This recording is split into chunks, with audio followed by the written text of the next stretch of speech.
Welcome to Masculine Geek, where men gather to discuss life, love, and all things geek. And unlike most YouTube channels, we don't beg for super chats. We don't play cutesy little sound bites. That crap is lame and feminine. We're men swapping notes and gathering together for men talk. We don't whine about politics or trendy red meat topics. That's juvenile 13th grade garbage. Masculine geeks are men of courage and honor that gather together to discuss our hobbies and interests. Get on board, gentlemen.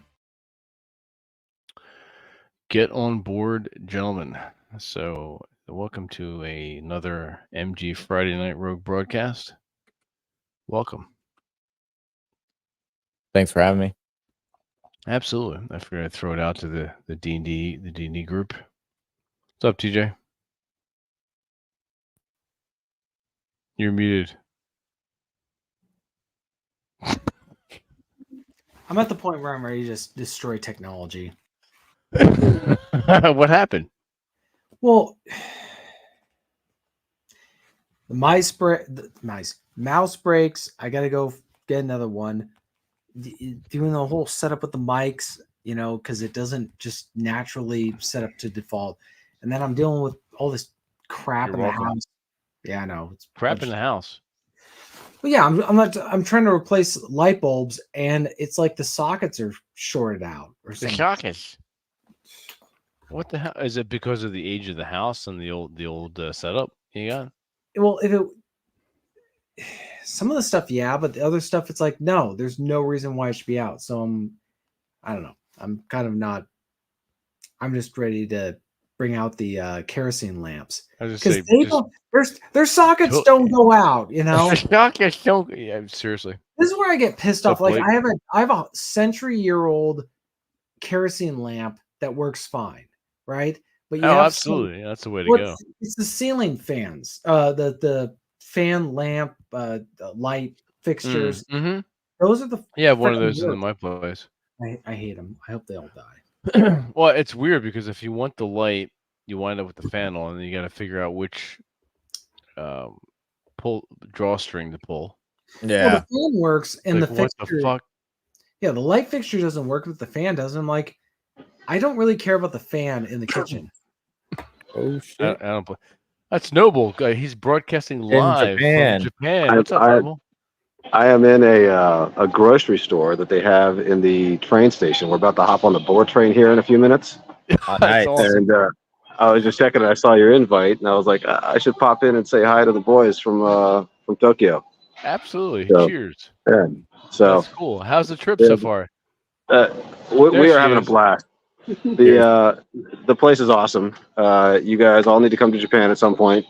The people here are super chill, very, very accommodating. They love us here. Oh, cool. Like you go to a bar and like most of them, if they see you're an American, they wave the cover and they bump you to the front of the line. I saw your tweet. That's I couldn't believe it. That's awesome. I was like, we didn't ask for it. We're just like, we're about to get in the line. And, the bouncer there is like, no, come on in, no cover. Just shove us right in. It was incredible. That's so cool. Yeah. So are both of you taller than everyone else there? Most of them. Yeah. I mean, aside from the other foreigners. You're Godzilla. Exactly. Yeah. They all start running away when they see me coming. I know. That's so cool. Very good. How long are you out there for? So we're in Japan until the end of the month, the 31st, and then we're going to Thailand because we have some friends that are getting married in Koh Samui, which is a little like resort island they have there. Okay. So we're gonna go check that out for a few days, go to the wedding, and then we're heading back. So should be back around the 6th or the 7th, I think it is. Perfect. You'll be ready. So you'll be ready for the D&D game. Yeah, absolutely, and we'll have But yeah, we're gonna see. We're going to Kyoto now, and then we're gonna go to Himeji for the big castle they have down there, the Samurai Castle. Okay. Oh, cool. And then we're going to a little onsen town, and then Osaka. So we're gonna see all of it. Yeah. Sweet. Okay, you're having a blast then. Oh man, it's the best. It sounds amazing. Cool. That does sound really cool. I have to do like a masculine geek trip to Japan sometime. Yeah, I'll put together a photo album or something for you guys. Cool. That'd be So- great. Nice. All right. Well, hey, drop me your address. I'll send you a postcard. I shall. All right. All right. All right. We're gonna let you go. We got to get on train, but good to see you guys. Yeah, you too. Have fun. Thanks for having me on. Time, man. You got it. Thanks for dropping All right. Thanks. by. Yeah. That is probably being a Pacific Coast sailor. That is like my biggest regret not getting to go to Japan. Oh yeah. Yeah. Okay. I got Australia though. So Oh, that's cool. Out there at the spiders. Now, were you docked for a while in Australia and you stayed there, or what? 5 days. Okay. I remember I had a first day duty, so or day after they call it like day after duty. So we pulled into port. We had to go do some item because we messed up the shutdown. Not in a bad way. We didn't get an indication that we wanted to see, so I had to do what they call a source pull. So I'm pulling on this radioactive source to see if we got some inflection in the source range, lowest range of power. And so we get out like 10 o'clock. We go over to the bar, or not the bar, the store, grab these pre-made Jack and Cokes, like literally Coca-Cola and Jack Daniels on the label and everything. This is in 2010. Nice. And so we have those, and then we go to the boat. I have duty the next day. And then I think it's our third day there was St. Patrick's Day. I go to Fremantle, go to Perth. I get this tattoo started, which it's kind of hard to see. That tattoo is started. Oh, okay. And they're feeding me alcohol while they're tattooing me. And the tattoo artist's daughter is hidden on me, even though I have my wedding ring on. Nice. Well, that's why she was hitting on you. Yeah. I'm like, I was a dumb 20-year-old kid, didn't know what the hell I was looking at. That's usually what happens. I'm like, if I knew what I knew now, I would have slept with her. No, I get it. It's those missed opportunities. Those small, very small regrets. Speaking of regrets, TJ, your light bulb situation. What are you going to do? I don't know. Just set fire to the house? Probably just not going to use those light fixtures. Okay. How many are there? Right now, one's a light fixture, the other one's an old lamp, but we just had the socket replaced, so I don't know. Well, I'm gonna have to test them, see what whether I got the wrong light bulb, which I don't. I don't think so. I think I got the right. Was it? It's just frustrating because it's like, you know what, guys.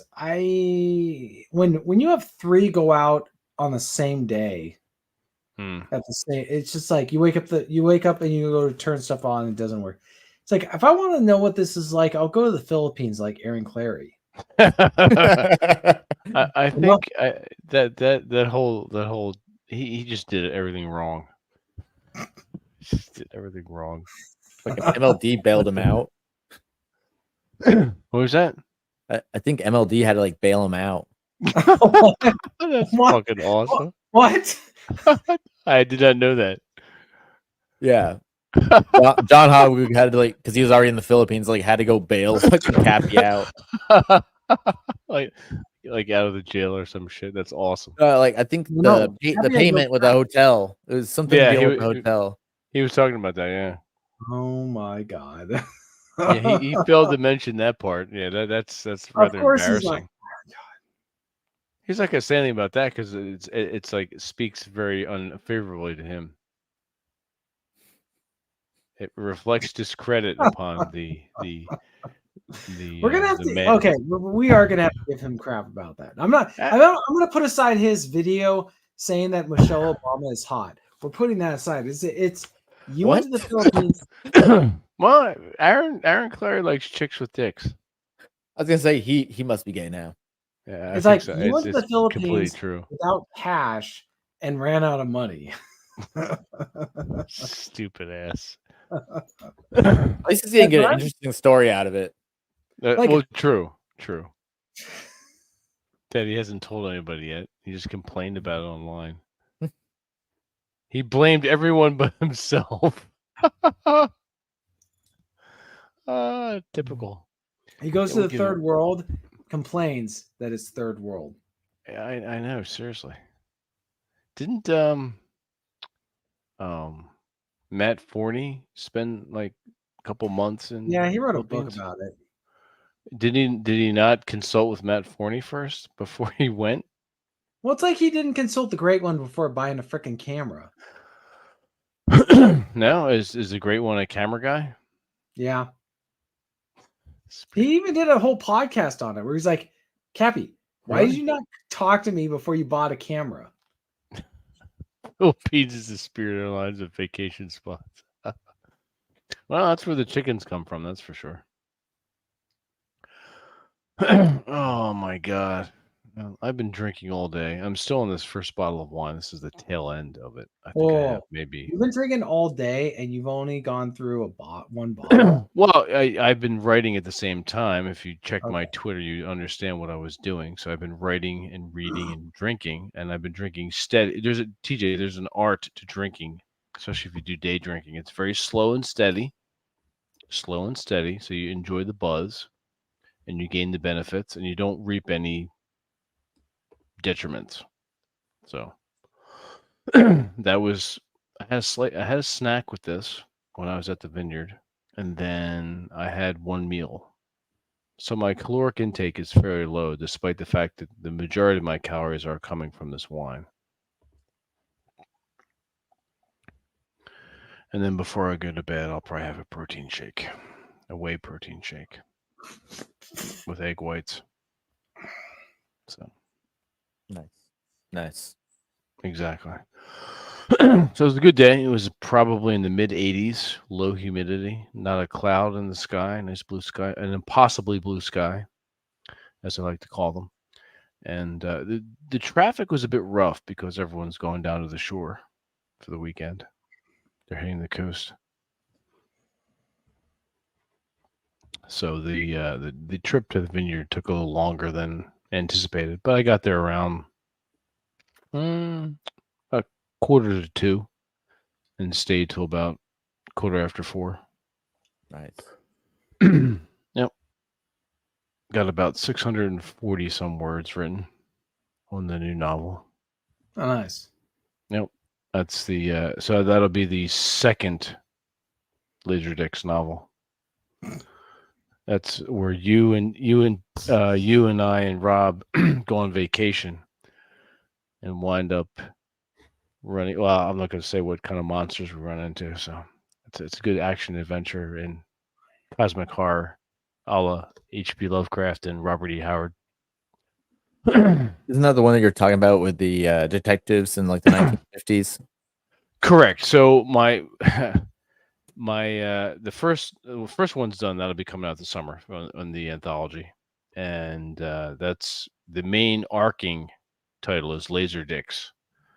A dick in the 1940s and 50s detective parlance is a detective. A dick is a detective. So Laserdisc. Now the laser comes from a misspeaking back when we were discussing technology over a year ago. Rather than say laser disc, I said laser dick. And we all got a good chuckle and a laugh out of that. I'm like, well, you know what? That's a good pretext for a story. So the idea is the setting is a sort of a 1940s, 1950s setting. I don't actually tell you the time frame, but you get a sense of it through the speech and the technology and the actions of the characters. So back in that time in the 50s, 40s and 50s, they theorized that during our time now in the 2020s, we would have flying cars and lasers. Well, we don't, but I decided I was going to put flying cars, hovercraft, and lasers and weird technology in that time period. So I've juxtaposed analog phones, typewriters, record players alongside of hovercraft and lasers in a pulp detective noir setting. So, and it features Rob, TJ, and myself as investigators. It's pretty fun. It's fun to write. It's a It pretty much also involves Aaron Clary as Mike Majarvin. he's I forget. I do use the name Aaron, but I don't use in fact, a lot of Twitter. You're gonna recognize a lot of Twitter personalities as peripheral characters Mm. in here, and one of them is Aaron Clary as a gay nightclub owner of the Manosphere. So that's in there. That's clever. I like that. So nice, so fantastic. The- So that'll be coming out soon, and I've got the template for the PDF cover, so I'll be sending it over our book cover designer to finalize that. Get the back matter, TJ's little blurb on the back of the book cover, and then it'll be finalized probably by next week. Then send over all of our stories, two of TJ's stories, one of Noble's and one of mine, the Laser Dicks, first novella, and the anthology will be out probably mid to late summer.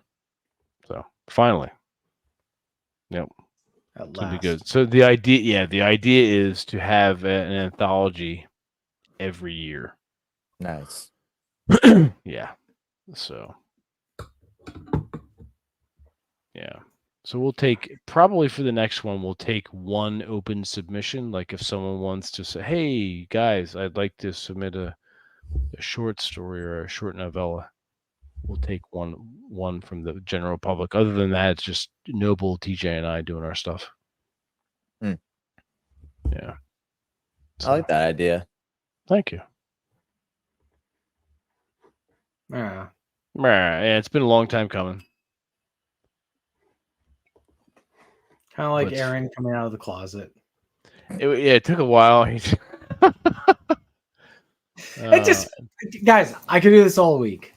I know, right? That's why I love busting with the memes on Twitter and Instagram. It's He fucking- makes it I so can only imagine what was going through his head when he saw your ban was lifted. Well, it's funny because he kept texting me. He kept asking me to create another Twitter account so we could go back and forth busting on each. That's what we do. Yeah.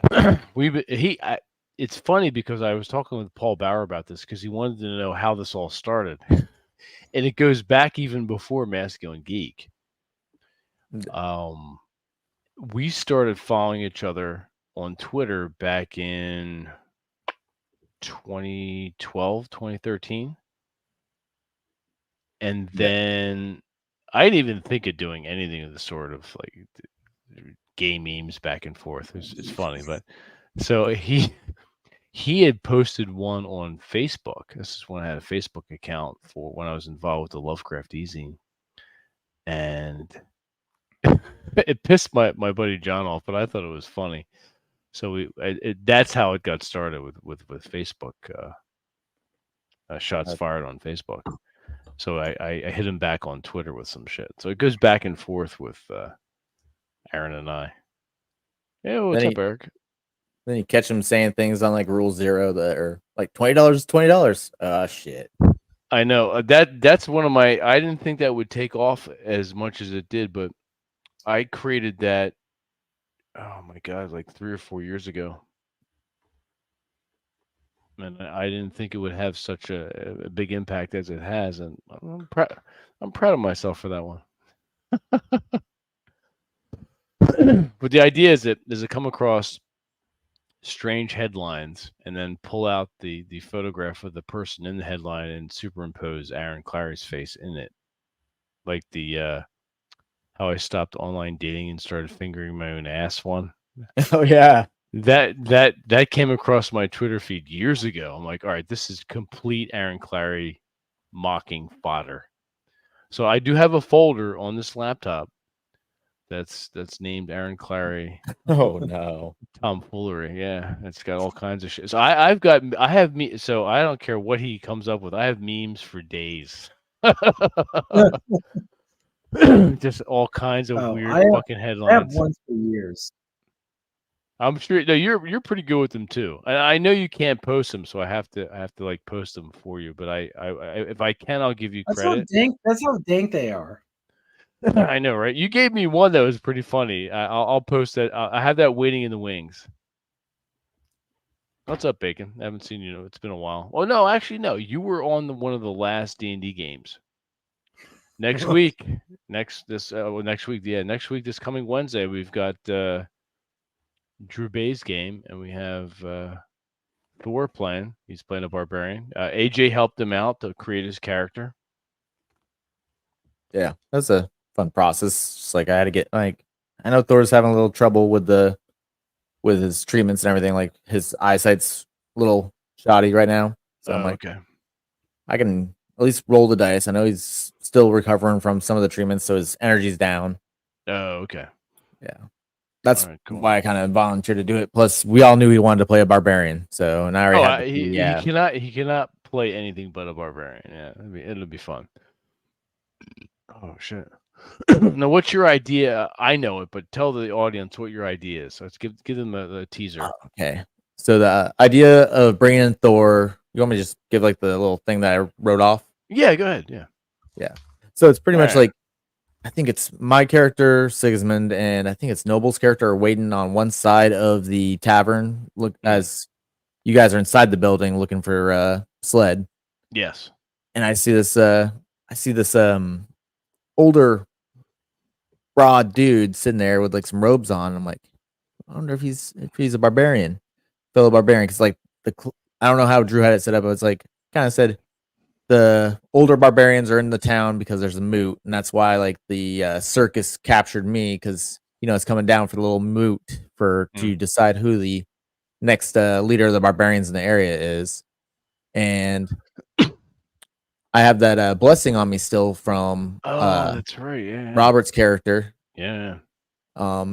So and I got what was it we said that we got enough gold for my weight. Yep. While I won my freedom. So I'm like, I give the old man this bar of gold, and it's because I'm blessed. The gold is blessed. Ends up rejuvenating him a little bit, and it's okay. Freaking Thor right there. Nice. It's, Avatar of Odin. Yeah. Okay. That'll be a good intro. I think that'll work nicely. I'm assuming Drew has seen. He gave a thumbs up. That's it. Okay. Although you did you send an email recently? No. Or are you just reminding him about the other emails? That was I sent that text like a week ago. I just got or right after I sent you the email. Oh, just you the email. I just fucking got that today. Of the how to get Thor into the story. You said all right, maybe that's what it was. Maybe it was the thumbs up that Drew did that like sparked because you said check your emails. Yeah. And I thought it was something new. No, it was basically Drew just saying thumbs up. Yeah. All right, cool. Yeah, that'll be a good game. Very cool. Yes, I'm running Master and Commander. Music in the background. Dirty Horse. It's always appropriate. Yes, Bacon is still alive. He comes in and out on the channel here and there. He usually drops in on the D&D games, which is cool. How'd you like that raccoon video I sent you earlier? That was pretty funny. That's part of my. I figured out what I want to do when I grow up. So when I retire, it's another 10 years from my career. I'm actually going to taking classes for this too, but getting into wildlife rehabilitation. So okay. Part-time. I want to get involved with that. That makes sense. It's just extra money. I'm fine as far as retirement is concerned, but just something to do and something I love. So I would like to have a raccoon as a pet, but that's kind of cruel. They need to be outside in the wild. Same with possums. I like possums too. Possums get a bad rap. Possums are very good. They eat ticks. They don't carry rabies. Something in their blood makes them immune to snake bites. So they've actually used possum blood when they're developing anti-venom. remedies. So Yeah. they're actually very gentle creatures. So I think their immunity to rabies is because they're marsupials, so their blood temp is actually lower than placental mammals. correct. Yeah, they're one of the only marsupials in the country. I think they're the So, only one, aren't they? yep. Yeah. I think Yeah. they're the only one in the Americas left. In the United States, yeah. So yeah, they look they are great fighters of Lyme disease. They can eat up to 75 to 80 ticks per day on average. So Get them bastards.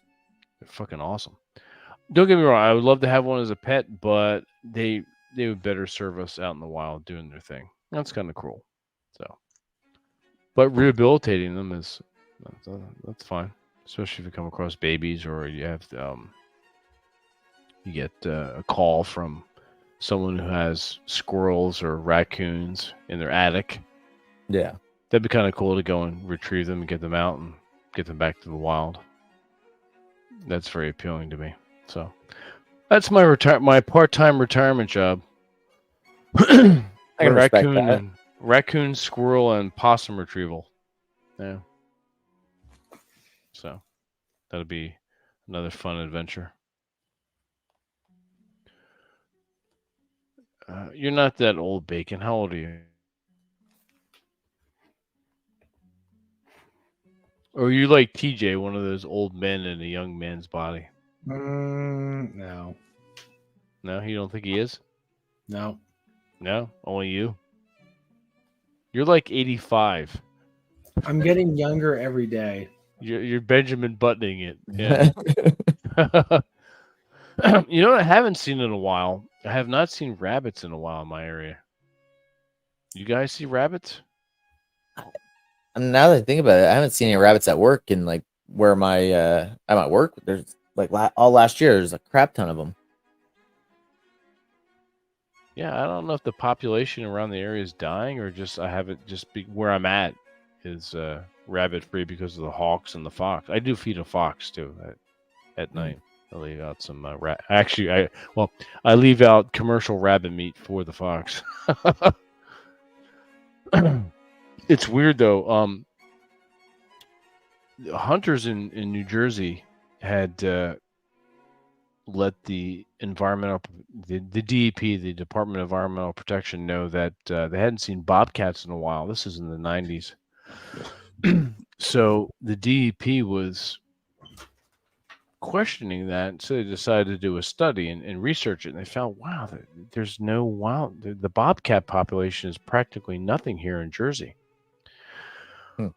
So we have an overabundance of wild turkey.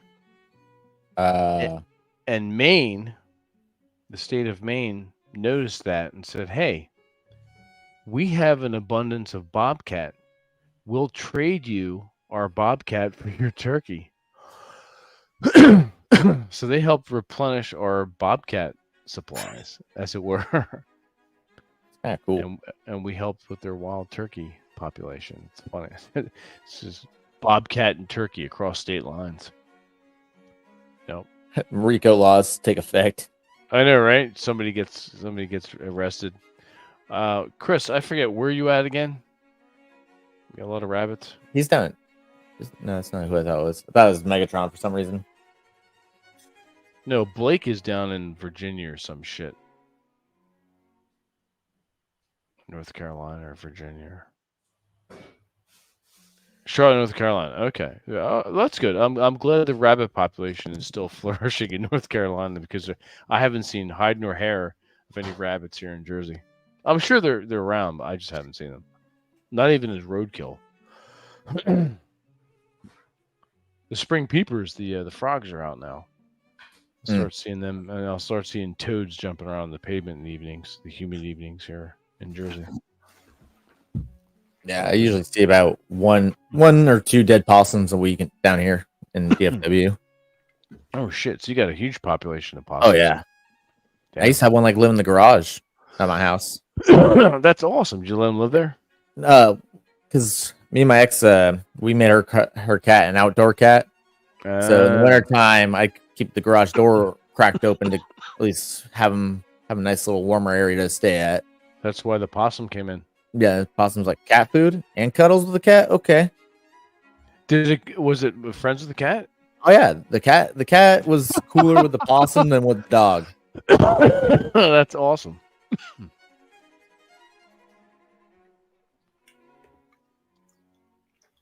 There you go. That's right. Wild turkey and bobcats, my friend. Good. I'm glad the rabbit population is good in North Carolina. In Baltimore, okay. We have coyotes, foxes. We have groundhog. Fat little bastards. They wreak havoc with people's septic systems, especially in the Pine Barrens. But it's difficult, especially if you do like animals and respect the ecosystem, to live in balance with it. So I've always looked at, for myself, considered us as stewards of the animal kingdom. Yeah. If you follow the Bible, we were given dominion over animals. That can be interpreted many ways, and it often is. Now, don't get me wrong, I don't mind hunting. I think there's a certain reverence to hunting for food and using all of the animal for sustenance and warmth and whatnot. Sport hunting, I have certain opinions about that I'm not going to go into here. But in general, I have nothing against hunting. I don't like people that abuse or torture animals. Okay. That I have a huge problem with. And I would fight out against that. Don't get me wrong, I'm no activist for anything. Never have been, never will. But certain codes that I live by, and that's one of them. I get it. Yeah.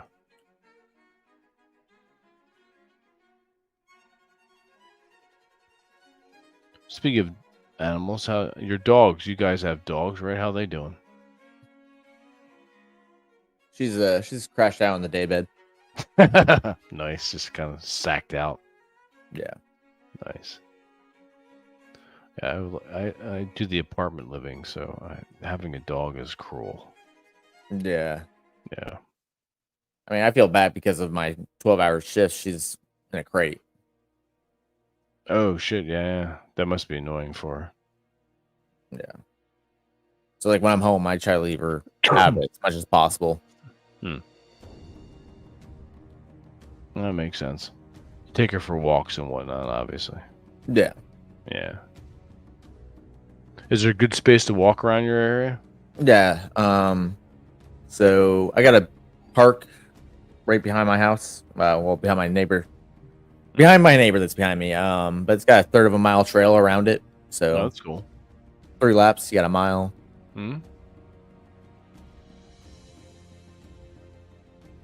Usually about second lap she stops tugging. And settles into her walk without being a pain in the ass. Yeah. Yeah. That's cool. How about you, TJ? You there? What the fuck? Alright, TJ is incognito. That's right. What do you got here on the Twitters? Who messaged me? Wasn't me. Wasn't me. Oh, it's a private. Private Spurg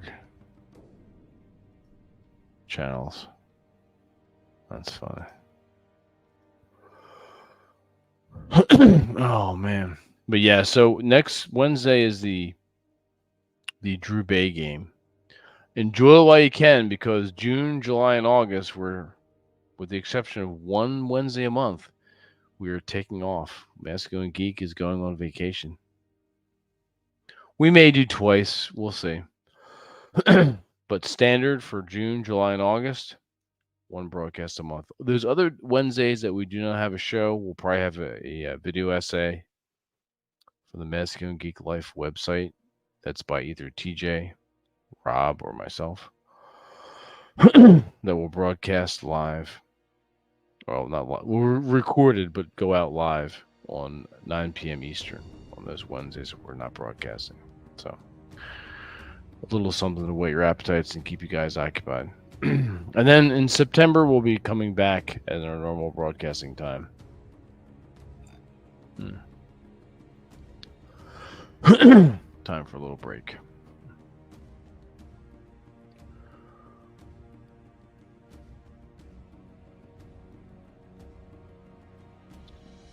What else we got going on here? I know we got Dragon Ship tomorrow. I'll be Oh, working. I'll be on, but I'll be streaming from work. yeah? Okay, who's hosting? It is Mike. Oh, okay. So I'll have to reach out to Mike and actually join this one. oh yeah. Well, like any of us can say in the chat is, or you got some of our numbers, or at least some of our Instagrams. I think I have Mike Steele's number. At least his Telegram. Yes, Chris, we're taking some time off this summer. I got some stuff planned and things I want to do. That Wednesdays are in the way. And we really haven't taken a vacation off, any significant vacation off in 5 years. So we are due, God damn it. So yes, a little time off. You guys will be all right. And there may be a Rogue Friday broadcast where we do some painting. I have to get TJ into painting his war figures. Would you like me to send you a list of things you need to buy to get started? Is that a yes? What the fuck? Yes. Yes. All right. Well, use your words. Sorry, it was muted.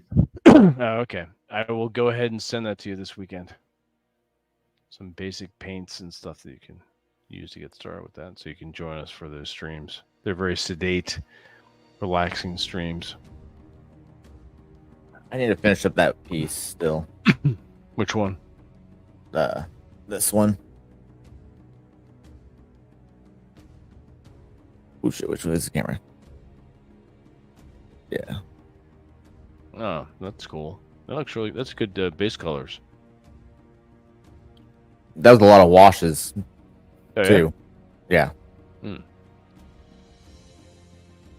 Very, very cool. Like it. I never really got into Warhammer. They seem pretty cool. For now. Yeah. So it's slowly becoming the inside joke is instead of Warhammer in the grim dark future, there's only war. It's now woke hammer in the gay dark future. There's only woke. That's awesome. They really have gone that route. You know, they really do. It's kind of sad, actually. Very sad. Yeah.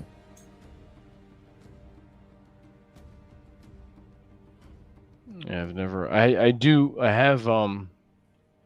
have one novel, the Chronicles of Malice Darkblade, and it's told from an evil elf, his point of view. Okay. And I'm struggling with it. There's something about reading about it's not even an anti-hero, he's just a dick. There's something about reading a book about a character that's not very likable, Yeah. and trying to I'll probably finish it just because I bought it. But it's very difficult. Yeah. Yeah, I think that's why I kind of stopped reading where I was in the S.M. Sterling books for like that dystopian future without power and combustion. Because like by the time you got to the third generation, it was just getting stale. Like the writing sucked. It started getting. Yeah, that's sad and basically a waste of your reading time. Yeah. Yeah. You read anything cool lately, TJ? Going through a concise histories of the Crusades. Oh, okay. Well, who's the author? Thomas Madden, I believe. Okay. Is it multiple volumes or just one? Just one. Okay. Concise. It's good. Well, there's concise and there's concise, but okay, one volume is good. That is definitely concise. You enjoying it? So far, I haven't read too much of it, but he's good at summarizing. Oh, that's very good. Yeah, that's actually a very rare skill. Yeah. Yeah. Cool. Let's see what music next. We got here. Oh, okay, Beowulf. I am Beowulf. Beowulf is good. Yeah. Oh, Chris, you should read my. I was about to say. You speak. Give me a link. Jeez. It's like I'm dealing with a retarded kid. I'm actually reading Cappy's book right now, or one of Cappy's books right now. Why? No. Which one? I actually do enjoy his writing. Bachelor Pad Economics. His writing is good. You'll get, as you go through all the books, you'll realize that he has a distinctive voice, a distinctive style, and that is crotchety old man. Yeah. I mean, I hear his voice as I'm reading it. That's what I really wish he would voice his own audiobooks. I know he thinks that's a waste of. I don't think I think it would do very well. Oh man, the impact. I think it'd have like more impact. It really would, especially with the inflection when he goes off, like he would get pissed off. Oh yeah, if he did the book like he does his asshole consulting, for his rants, that would be a huge. We need to talk to him about this. That would be a huge moneymaker. Oh, God. And he's too lazy.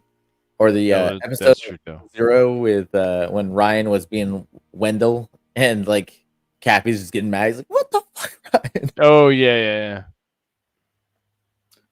Sent you the link. I'm posting it in the chat now. All right, everyone, go over here. Now, as I stated, or as we've stated in our commercial, we do not beg for super chats. You want to give us a super chat? That's fine. We can get coffee when we reach the $100 mark, which we have. We'll be getting a check sent to us via PayPal soon. Jack Napier? Do what? Was on there? I see Jack Napier. Yeah, he read the audiobook. Oh. So everyone who's listening now, listening later, 1, thank you.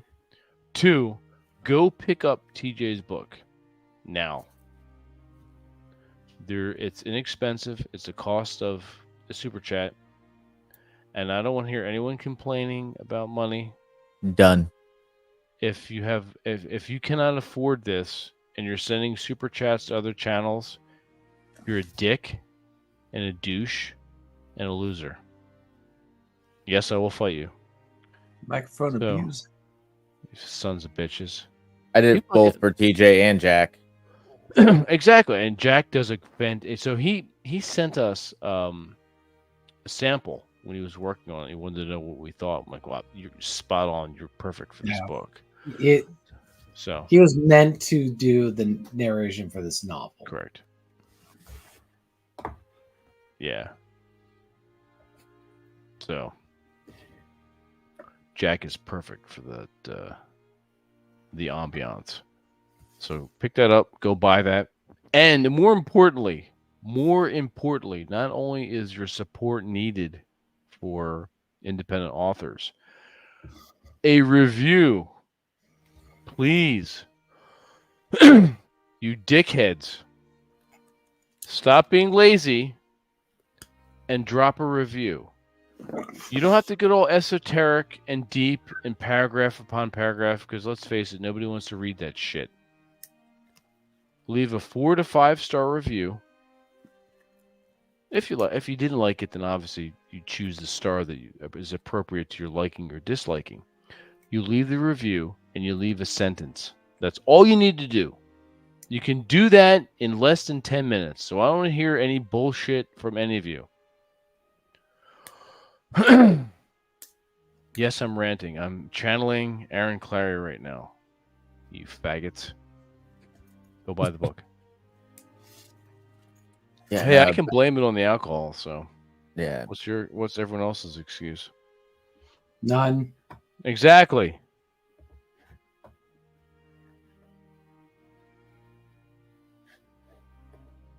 So, and then when the anthology comes out, we'll be plugging that as well. Yep. Make sure you pick that up. That's good reading. That's good. Thank you, Bacon. I do appreciate that. Funny you should mention my book. So I'm contracting with the book cover designer that did the cover for our anthology. Because my former book cover designer is a lazy bastard, and I'm tired of waiting. It's been 4 years. It's been 4 years this August. How long does it take? Seriously, right? My patience is long past wearing thin. It's like non-existent. But he's a friend, so we're still friends. But business-wise, I don't trust this guy anymore. Sorry, not sorry. That's just the way the cookie crumbles. So I'm going to be releasing that probably this winter for Christmas. The second Tezel Malone book. Yeah. And then I have a bondage erotica novella coming out under a pen name. I've mentioned this before in Masculine Geek Life Fortress meetings, and I think I mentioned it in one of Thor's Dragon Ship membership things. Anyway, I'll let the people that need to know will know. So that'll be dropping soon. And there's some writing projects that I've been working on that probably will not see the light of day. I call one of my novels, which is about almost 50,000 words now, a process novel. I consider that therapy for me. Ah. Yeah. So that'll never be published. Although, well, that depends. So after I die, TJ gets my literary legacy. So if he decides to publish it in all my journals and letters from various and he doesn't women, delete your search Oh, history. you're like the letter you're supposed to send to me. You it's on dude, it's like 12 pages already. So calm down. Dude, and I'm accused of not being brief. I am not brief in these letters. You're getting a Robert E. Howard H.P. Lovecraft letter, you son of a bitch. Yeah. So you'll like it. That'll take you like at least a half hour to read. So, and then sometime soon I'll be venturing. Aaron Clary. I don't need someone else to read the letter to me audibly. I can actually read it, right? Yeah, exactly. Yeah, you can. He's like, I can't read your stuff. I got to hear it audibly. And I'm like, no, dude, you got to sit down. Aaron is the only person that I give a pass. So, one of my quirks is I don't get people that don't read. If you don't read, people don't drink. Exactly. Well, for the most part, people that don't drink, but more importantly, here's to the people that do, and here's even to the people that don't. That's fine. You have a legitimate reason. However, the people that don't read, if you're one of them, I don't fucking get you, and we'll probably not be friends. I don't care how cool you are, we probably will not be friends. If you can't read a magazine, a book of poetry, a novella, I don't need the back of a cereal box. I don't fucking care. If you do not like reading, you're a huge dork. and I don't get you. You're a funny little kid, and I don't get you. Oh man, my last roommates would give me shit. Why are you always fucking reading? Well, exactly. You should be reading. Like, Reading 'cause is I like enjoy it. having you're expanding your mind. You're going to other places. They're like good books are like good friends. Yeah. Aaron Like- is the only one I give a pass on that. So you're not. The rest of you aren't Aaron Clary. So eat a dick. Yep. Sorry. Not sorry. Yeah. I don't understand people that don't read.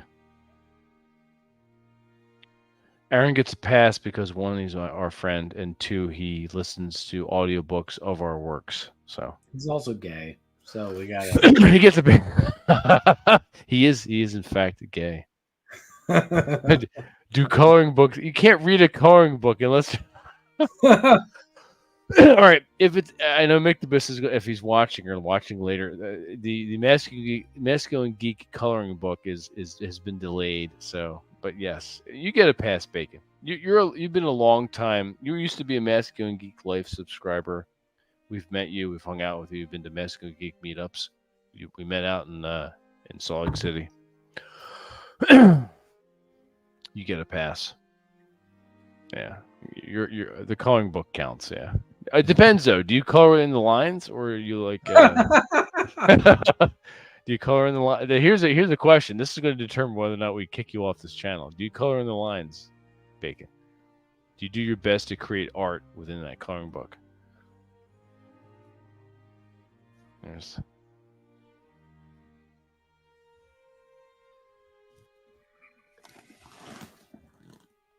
Waiting on Bacon.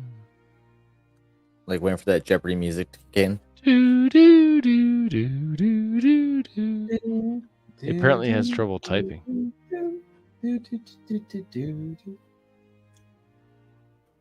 Actually, wait a minute. Let me go back to this one. Pretty sure I reviewed TJ Stringer's in series in your Tesla Malone book. Well, you better be sure and go check that. I think he did. Yes. He probably. I haven't checked my reviews lately. He may have been the only guy to review the Redeemers. And I know a certain individual, not you or anybody. Like I haven't. I have to be honest. I haven't read that one yet, but I will. I will remedy that. No, it was interesting. Some guy was reviewing them, and he said that there was a leap in quality of writing between that and the stuff that followed. And I agree. Like the Pilgrim's Digress was probably the next novel after that. Yeah, and then there was the Legend of Ferenia and all the other stuff. I'm gonna take credit for some of that, TJ. And not your writing, the inspiration for you to write. Dude, you were the C.S. Lewis to my Tolkien, right? That's right. You know, like you. Short books. Yeah, I remember reading Tesla Malone, and you're like, dude, write short. And I'm like, all right, I'll write short. So I wrote short. Here's the deal. So when I here's the deal. When I was growing up, longer format books were sort of okay. And the older I got, I found that the longer short stories, the short novellas appealed to me. Now, for the general public, for the most part, it appeals to them because everyone else has ADHD, HD. Yeah. So a shorter, it's going to appeal to a wider audience, I think, and it's easier for you to get through. You know, you bang out a novella over the course of a couple months and you're done. Yeah. So, but yeah, write shorter books. Don't get me wrong. I love reading and going back to Lord of the Rings, but yeah, the descriptions and the exposition is if you're not used to that, it can weigh you down. It's I remember when I read them about 20 years ago, a little over 20 years ago. Last time I read them, but Fellowship was like super dry, but like Two Towers was really good. Return of the King was really good until the end. Those books, that's the problem. Is like those books, in a lot of books that were written, like a lot of Charles Dickens. I mean, I remember reading Our Mutual Friend, that Mm. Dickens wrote. It's like, this is a 900-page novel. Like, dude, get to the freaking point. It's like War and Peace. War and Peace is best served as a doorstop. Yeah, it's like, what? Fucking Like, hate that book. guys, get to the point of what you're trying to say in this book. Oh yeah, it's like Umberto Eco is a great author, a great writer, but his in the Name of the Rose, Yeah. he'll describe a door and take like 9 fucking pages to describe the fucking door. Like, come on, dude. I think with Dickens, it was they just. I mean, it was also with Jane Austen because I've read a lot of Jane Austen's novels. They just say a bunch of stuff that's just like not relevant. Not relevant. It's not important. I don't care. Nobody cares. Well, nobody cares. Nobody cares. Nobody. So, I'm of a huge believer that even, well, not nonfiction, but fiction, to some point, is a form of therapy for a lot of people. If you read contemporary adult fiction, like what you consider drama, like whoever you pick up, there's some therapy going on in the writing of that book. Yeah. You cannot not have that. That's Yeah. not going to be there. So the topic and the subject matter, the plot, you can always, for the most part, especially in things like Jane Austen and William James and J.D. Salinger, especially J.D. Salinger.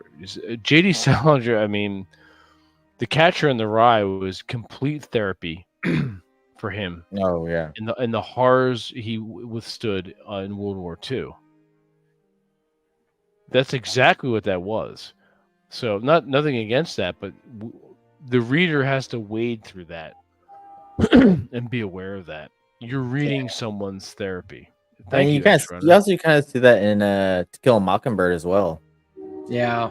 Oh, absolutely. TJ, you want to read the super chat? Thank you, X-Runner. Which one? Oh, the one on the screen. here's the coffee. I read Infinite Jest, and I still don't know what the hype was. He described drug use and addiction because he was there.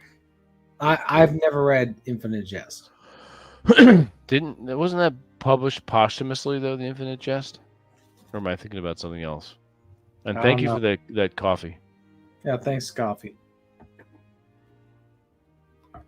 Coffee. Coffee. I do like coffee. It's one of my favorite addictions. That's why I don't trust people who don't drink coffee.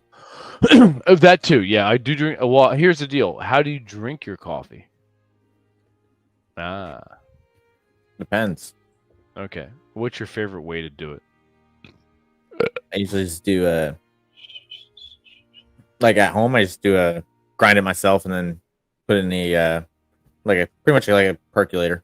Okay. Good man. Percolator or French press is the best way. Then, I go to the Black Rifle Coffee down the road when I do my sit down and reading time. And Down the road? There's Black Rifle. Down the... Oh, really? Yeah, there's a store. Oh, shit. So, okay. So I usually get a latte there out of an actual espresso machine. Oh, cool. I do the French press, and I will grind the beans when I do at home. Lately, I've been lazy, and I've been getting either Dunkin' Donuts or Wawa coffee. I know. Hey. But I'm from the Northeast, man. I know Dunkin'. There you go. We have it down here, but Dunkin's better in the Northeast than it is down here. Probably it's Plan B for coffee drinkers. So when I do make it myself, I'll grind the beans, a medium roast for the most part, and then I French press it, and then I will do the cafe con leche version.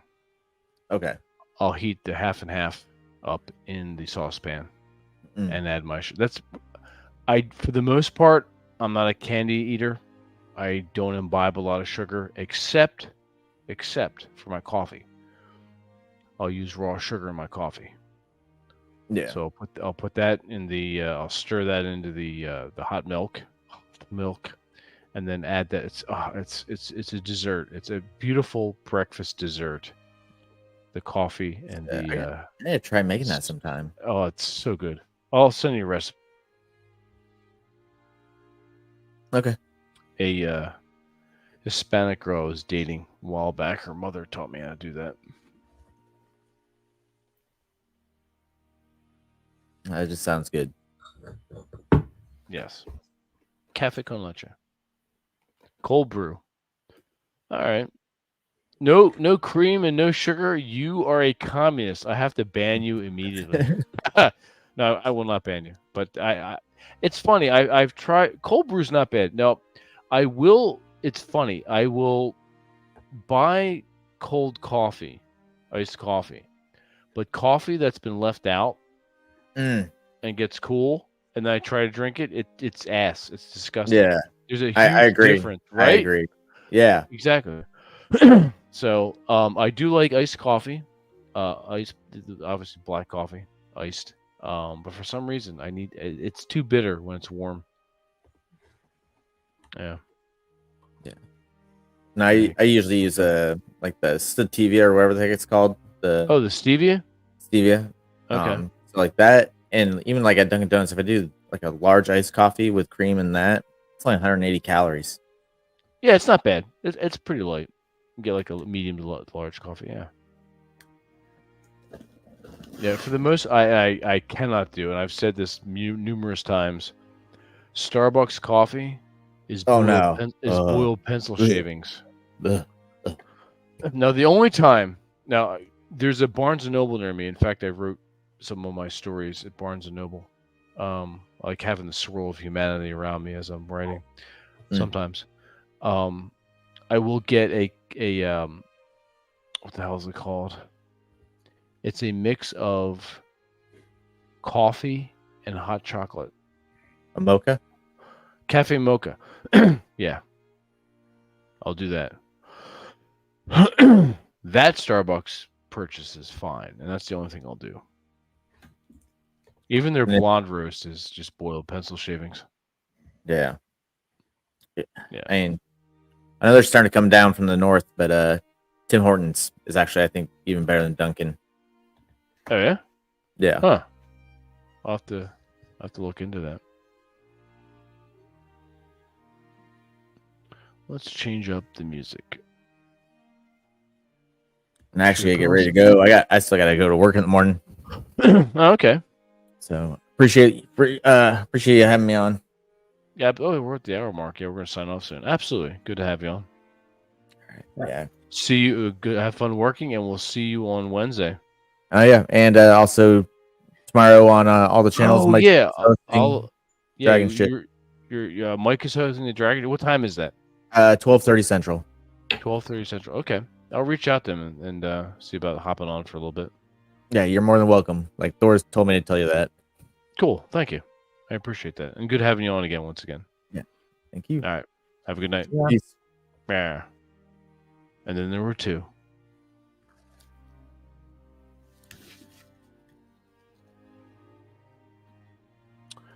Let's see.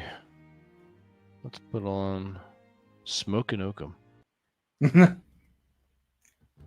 That's- run like Smokin' Oakum. That's right. Put that shit on. There you go. With the drums and everything. That's right. It's good stuff. We were talking about it the other day. It's on the movie episode. That is one of our favorites. I like watching it at least once or twice a year. That's a good one. Yeah, very Right? good. Never gets old.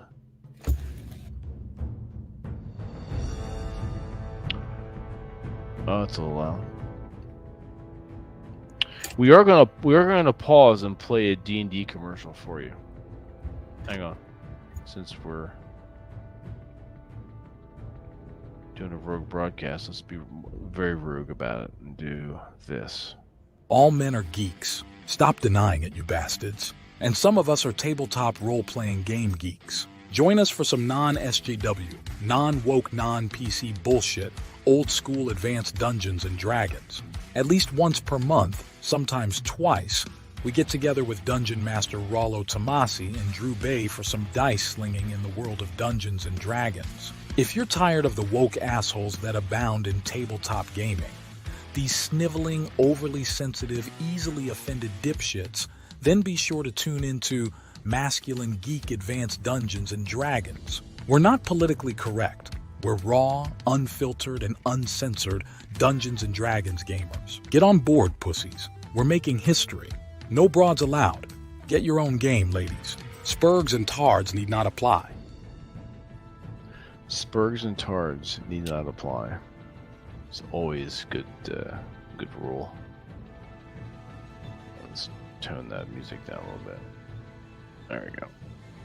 It's good fighting music. Wow. Yeah. I'm going to get a refill. I think you should entertain our viewers. What should I say? Oh, God.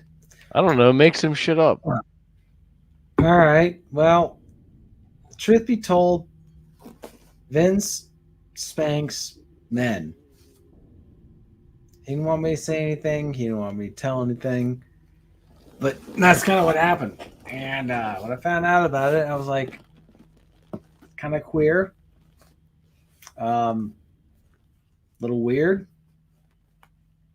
Might call the cops on you, except they might, give you a scholarship or like some free business loan or something like that. So I've had to kind of keep my mouth shut, because if I told people, they were like, oh, let's give him free money and a flag and a whole month all to himself.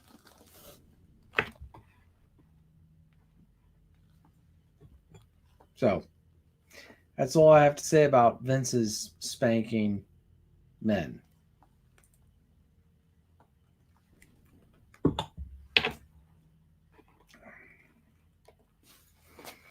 No, I don't think I will. I'm not going to dance.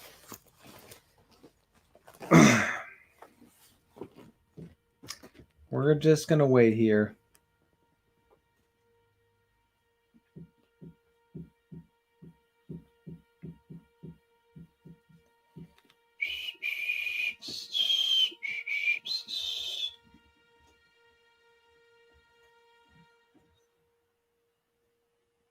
Any day now, Vince. Marxist bastard. What? I had to open up the bottle of red. I realized I had finished off the white, so there you go. All right. We've gravitated to red. So what were you talking about? Oh, about how you spank men. Well, you enjoyed it. You and Clary were appreciative. No, I said that's really weird. You like that, and I said No, I do not. You know I don't do that. So, and everyone else knows I don't do that. that's But why. if you I suppose if you paid me enough, I don't know. It's never been proposed to me. No. What is this? So is it? Exactly. Bunch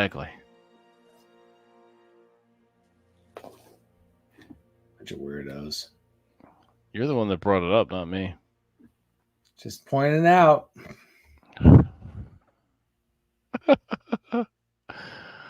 Fantastic. So what's everyone doing this weekend? What are you doing this weekend? The weather here is terrible. You're what? The weather is going to be terrible, so I'm working on my my outfit for going to Boulder. There's the 1940s swing dance thing. Oh, that's second week in June, right? Yeah. So I've got Okay. the uniform. I just had the belt. Actually, I'll show it to you. Yeah, that's cool. Yeah. TJ's going to dress up as a World War II guy. No, I'm wearing Yeah. my grandpa's uniform. Yeah, for a World War II themed dance. That's cool.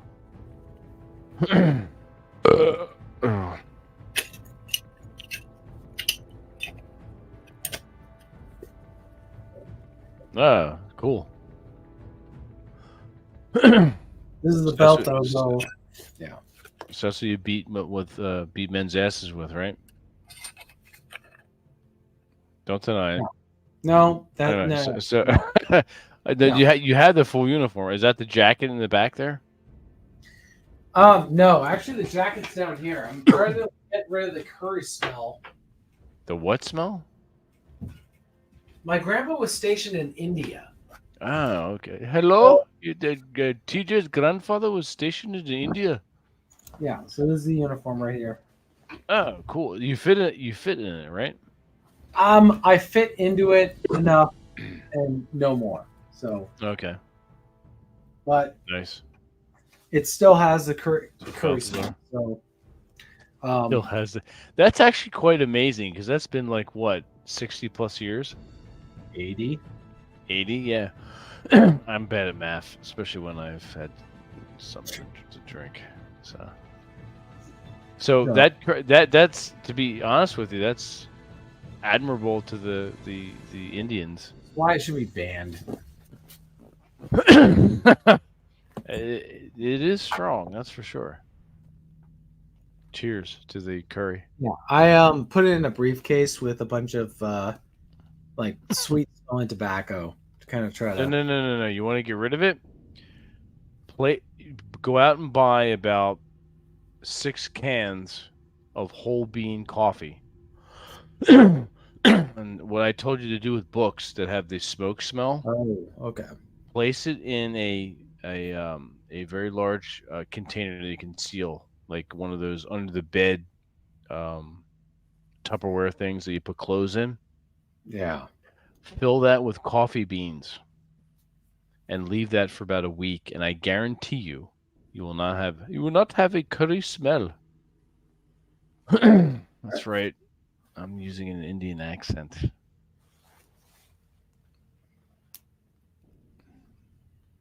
So that will take care of that. It certainly takes care of the books that have soaked up nicotine smell, smoke smell. I cannot imagine it would not work on a curry smell. All right. So let me know how that works out.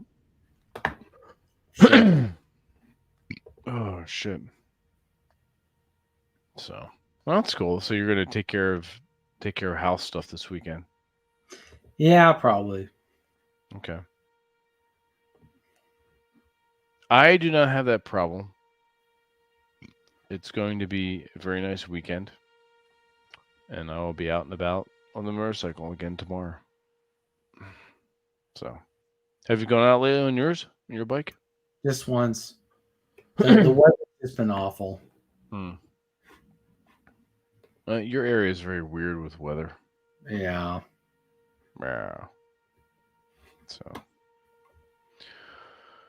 all right, gentlemen, we're gonna call it because we like to keep these about no more than an hour and a half, and we're at the hour 14 mark.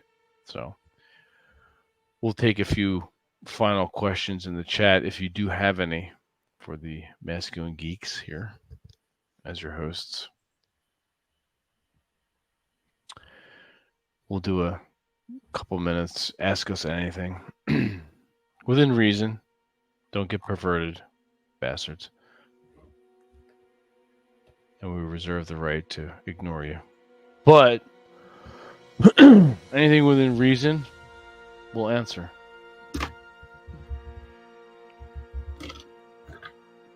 That's right. While I play the doldrums from Master and Commander. Let's see what the hell that starts. There you go. It's very ominous.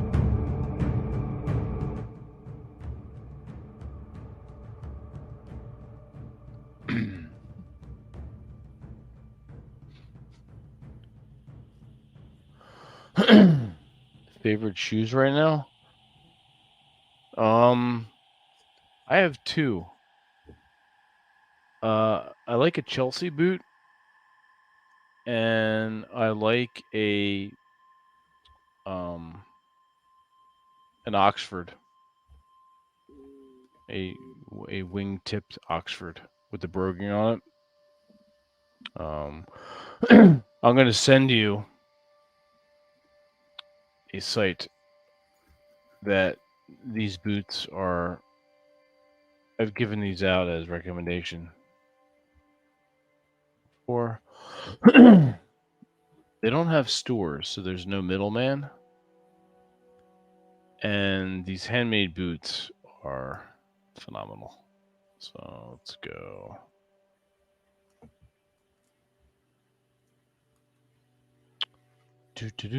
They have belts and a few other accessories as well.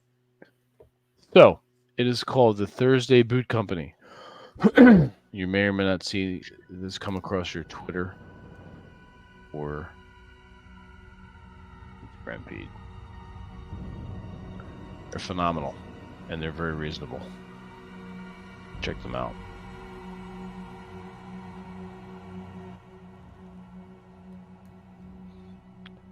I like Chelsea boots because you can wear them with jeans. You can get away with them with dress pants, and they're easy to take on and off. No, they're the real deal. My girl has, my main girl has a really good matte black biker boot from them. She loves them. They're stylish for her. They're comfortable, and they're functional. They work. They look very sexy. So, yes.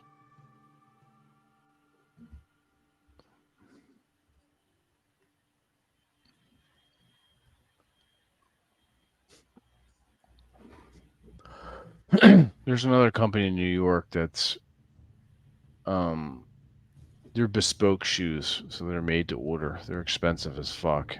They're like close to $1,000 a piece, but they're also worth it. I can't think of the name right now.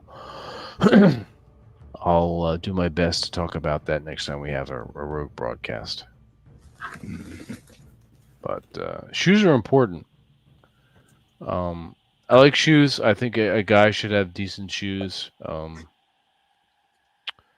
I would say one pair for every activity that he does, every niche activity that he does. What do I mean by that? Well, I go hiking.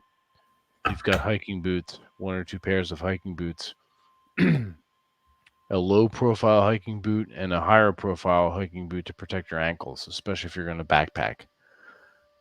Dress shoes, guys should have a pair of brown, a pair of black, and in my case, I have gray suede wingtip Oxfords. They look fantastic with a good pair of black jeans and a blazer.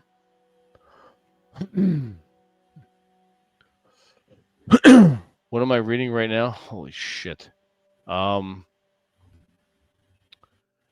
gone back to some of the classics. I'm reading Arthur Conan Doyle's Hound of the Baskervilles.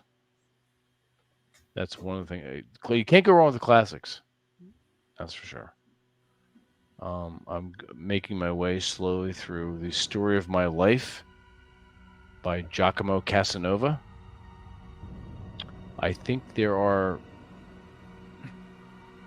10 books, 10 or 12, and they're broken down into 2-book volumes. So the book is about that fucking thick, and I'm more than halfway through the first book. They're classics. You can't go wrong with it. Buy and read old books. TJ will tell you too. Old books, classics. Read Pulp Fiction. If you want to look up Pulp Fiction, go to abebooks.com. ABE books, all one word. You can find pretty much anything there. Going back to 100, 200 years. You can get all your pulp novels there, your paperbacks. I have a crap ton of them right here on one of my shelves. I have almost 14 shelves in my apartment of books. TJ has seen them. I have books everywhere. In fact, I've got some on the couch that are starting to pile up. that I need to buy another bookshelf for. So, yeah. It depends too, Balthazar. What's do you like fiction or nonfiction? First editions, books. Not only that, wherever you're at, do a search for used bookstores in your area. There's one by me, and I've mentioned it before. It's called Second Time Books. Now, having said this, they do a very brisk online business, so you can go to Second Time Books. I think that's the name of their website, secondtimebooks.com. And nonfiction, they're very good on history. So Second Time Books curates very well fantasy, science fiction, and history, both local New Jersey and world history. The wars, Civil War, World War I, World War II, Romans, everything. They're really good, and they do sell online. So go. I'll send you a link there. Drop a link in the description after the chat. Actually, no. Fuck that. I'll do this now. Second Time. The one of the owners, his name is Brandon. In fact, he looks out for D&D books for me. I've got the Monster Manual 2 he set aside for me. And Legends and Lore. And Oriental Adventures. Which I'm not going to show because that's at the bottom of the pile. And I'm lazy. Alright, so here we go. Copy. He definitely has nonfiction. His name is Brandon Bloke. In fact, I think TJ, I took you there, didn't I? Yeah. Yeah.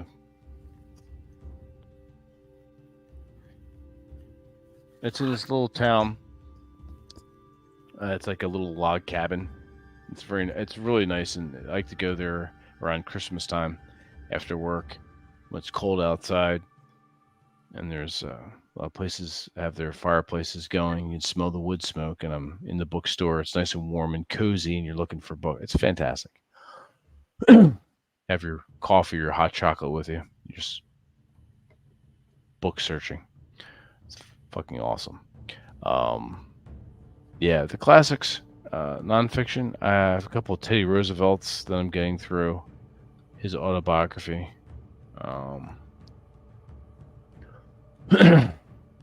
Some journals by Richard Harris. He was a journalist, adventurer, lawyer, among other things. Who else? I'm reading about privateers in New Jersey, off the coast of Jersey and the East Coast, the Atlantic seaboard. But yeah, it depends on what you want. If you like local history, get into that. Antique stores, I agree. They can be hit or miss. It depends on what they sell. I go to there's one antique store down the street from that bookstore that I just mentioned that has maps. I'm a bit of a map head. I collect old New Jersey the old Esso gas station maps, and other maps as well, Rand McNally and whatnot. I have them going back to like the 20s.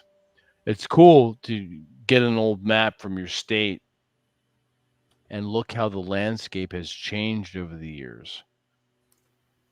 Highways are no longer there. Highways that have been added. Points of interest that used to be there.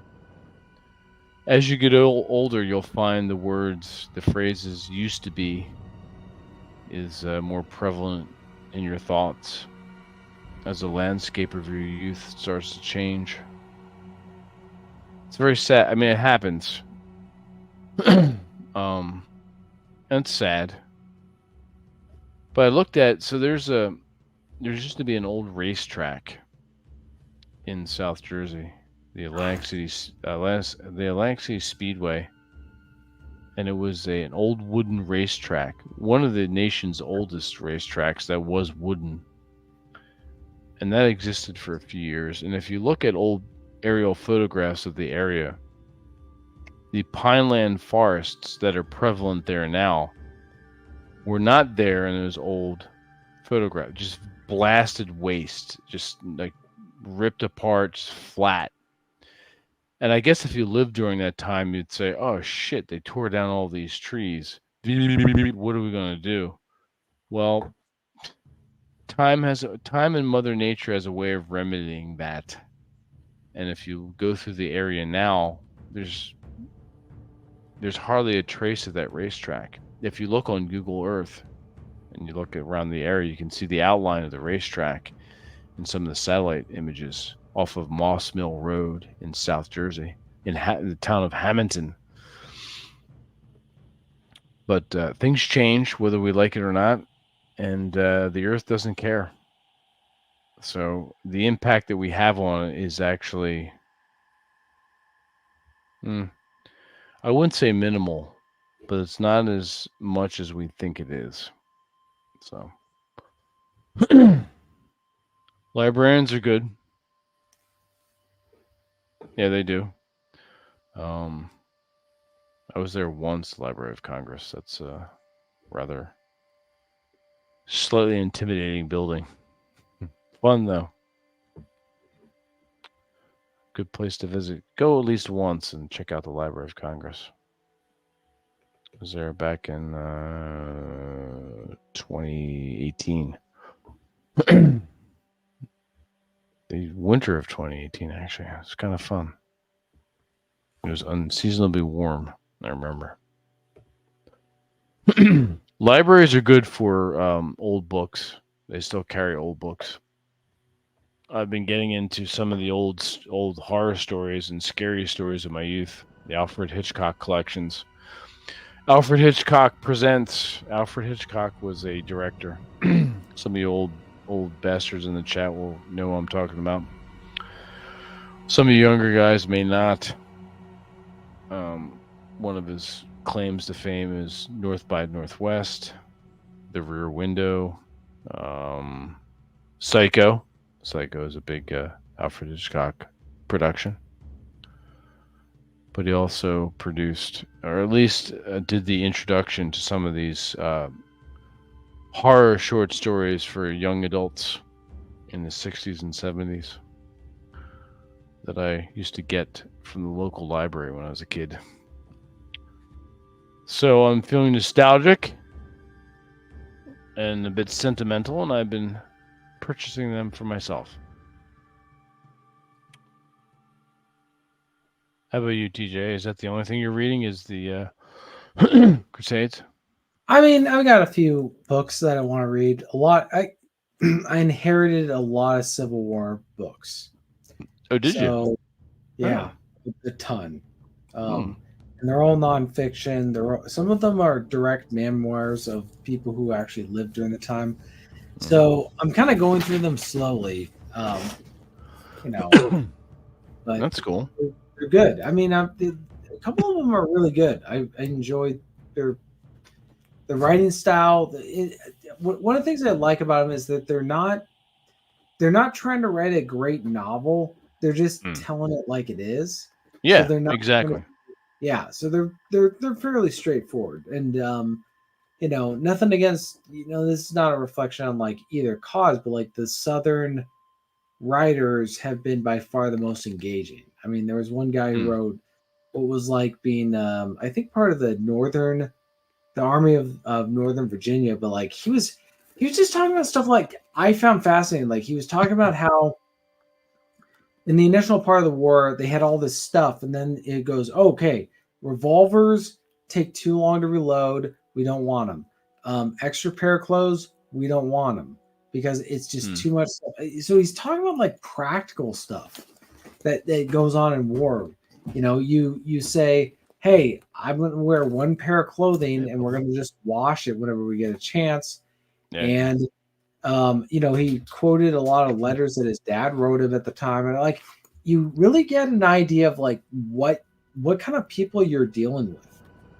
You know? I've always been an advocate for reading journals and such. Yeah. I have one right here.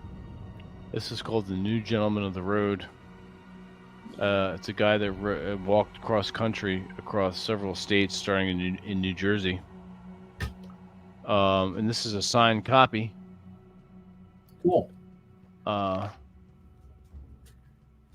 Herbert Welsh. There's a picture of him. And signed part is. This is from October, Philadelphia, 1921. Now, for fiction, one of my favorites. I've got a few people into reading this. I like the book cover because it's got a bite, like a rat bit out of it. So this is called Furman, and this is by Sam Savage. It's a glare. This is about a rat that was born near a bookshop that had a larger brain than usual. And rather than just eating the books or just being a normal rat, he read he was reading. And it's about his relationship with the bookstore and the bookstore owner, and his thoughts and observations about human beings. So this is really good.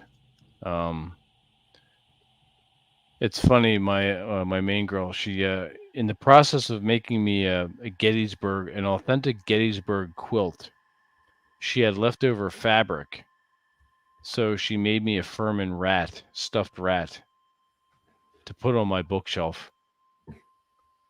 That's how you know a woman loves you and desires you, when she makes you a stuffed rat.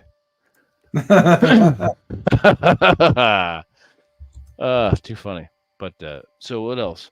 What else can I have over here within reach? Oh, so F. Paul Wilson wrote a series of books. They're called the Repairman Jack series. So this gentleman was a doctor in North Jersey. In fact, I interviewed him a while back. I'll have to put that in the show notes. He's a cool dude. I met up with him at some of the pulp conventions around here. Repairman Jack is a story of this. So this kid, this is back. So not many of you know this. In fact, it happened to me. I was not assigned a Social Security number at birth. Really? Yes. I got my Social Security number when I applied for my working papers at age 14. I was born in 1970. So that's the assigning of a Social Security number is relatively a new thing, or the option of it is a new thing. But F. Paul Wilson took that and put it on a character named Jack, and Jack does not have a Social Security number. He never applied for one. He never had a conventional job. Think of the enforcer. He, on the surface, he's a repairman, but behind the scenes, if you have a problem with an asshole, he can help you solve that problem. Right. As in, all right, well, this person's doing this to me. Repairman Jack's going to go kick his ass for you, or take care of the problem. These are phenomenal. This one's by the sword. I have a bunch of them down here, but check that out by F. Paul Wilson, Repairman Jack series. They're very good reading. I love the concept of a dude that kicks people, like basically Batman for the everyman. A dude that's off the grid, cash only, and likes to watch old movies and eat cereal. Pretty funny. But yeah, so Furman by Sam Savage, the rat that can read. This one is, I like this because it's local history. Yeah. It's basically a journal. He's writing in the first person. Obviously, you don't have to get that. This series, the History of Human series, it's called The Tavern. This one's phenomenal as far as learning about alcohol Yeah. and the place of the tavern and the saloon and how men and the men's spaces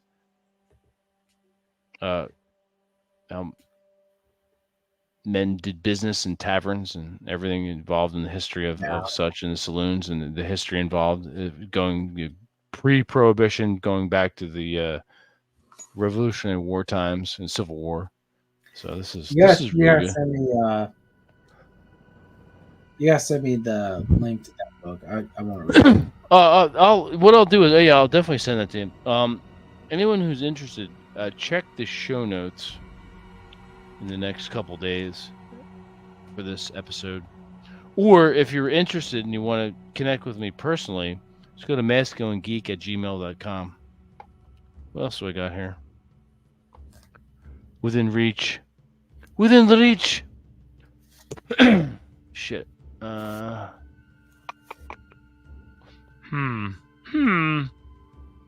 a Howard Hughes book. What else?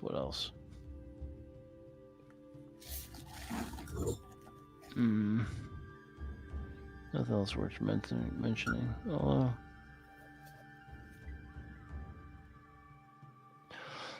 This one's good too. Gentleman's Progress. It's about a gentleman by a English gentleman by the name of Alexander Hamilton. Not that Alexander Hamilton, a different dude. But this is about his travels in the United States and the colonies. This is a journal as well. These are just so cool to read about that time period and to think about what happened. This one's local history. It's about Atlantic City. That's cool. Love that stuff. I'm a huge local history nerd. I would suggest Google is your friend.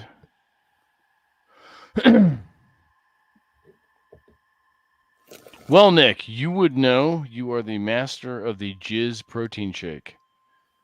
In fact, I think that is one of your recipes in your upcoming alcohol book, is it not?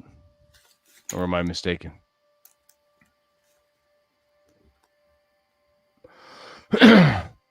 Oh, hardtack? Yeah, my girl makes me the authentic hardtack. When TJ and I were in the Farnsworth Tavern, it was that time. Remember that the first time we were there, and it was like towards the end of the evening, and you were hitting it off with the serving wench. Yes. That was cool. Well, in the back on one of the shelves behind the bar, they were selling local books, history and whatnot. And one of them was a recipe and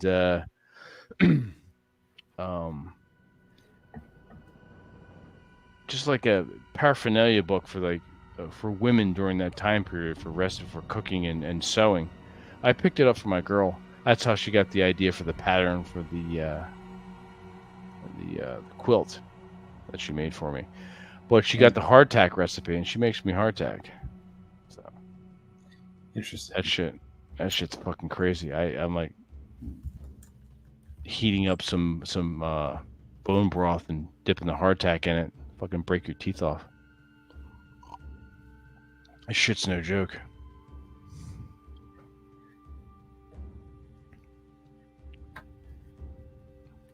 Don't mind Nick. He's old. He's old and gay. It's like the worst kind, actually.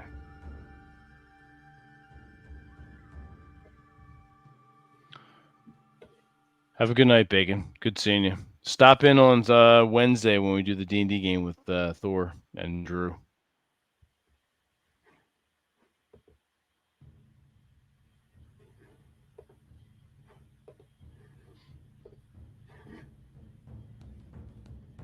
I'm gonna head out. Yeah, we're gonna call it a night. It's 1 hour and 40 minutes. So TJ, as usual, take us out, please. All right, guys. Keep the fires burning. Keep the lead shooting down range. Keep the wine flowing. Don't take any wind nickels. Don't drink all the rum. And keep tuning into our episodes. Absolutely. Until next time. Cheers.